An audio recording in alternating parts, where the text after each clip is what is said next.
Hello বন্ধুরা, আজকে আমি তোমাদের সাথে আমি কিভাবে চিকেন রান্না করি সেই রেসিপিটা শেয়ার করব।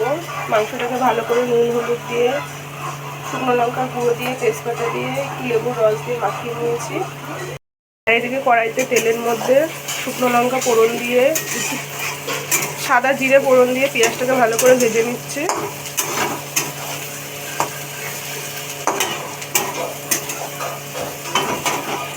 ভাজা পেঁয়াজটার মধ্যে কাঁচা লঙ্কা বাটা, একটু গরম মশলা, একটু টমেটো, আদা রসুন পেস্ট দিয়ে দিলাম।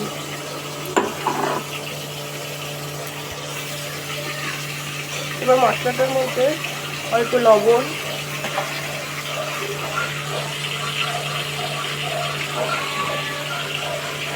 একটু হলুদ,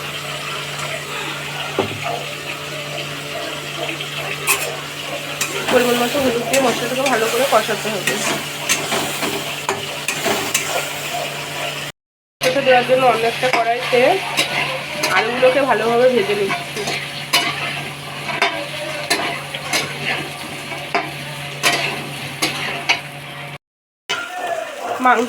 মশলাটা দেখো ভালো করে কষিয়ে নিয়েছি, তেল ছেড়ে গেছে।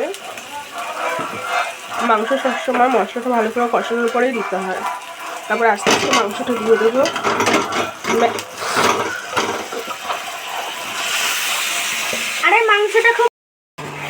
এবার ভালো করে মাংসটাকে কষাবো।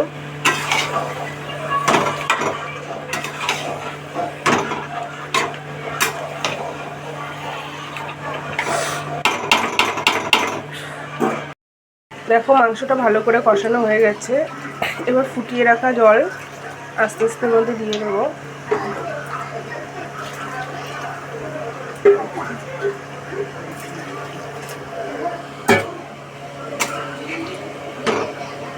এবার 5-10 মিনিট ফুটলেই চিকেন রান্না কমপ্লিট।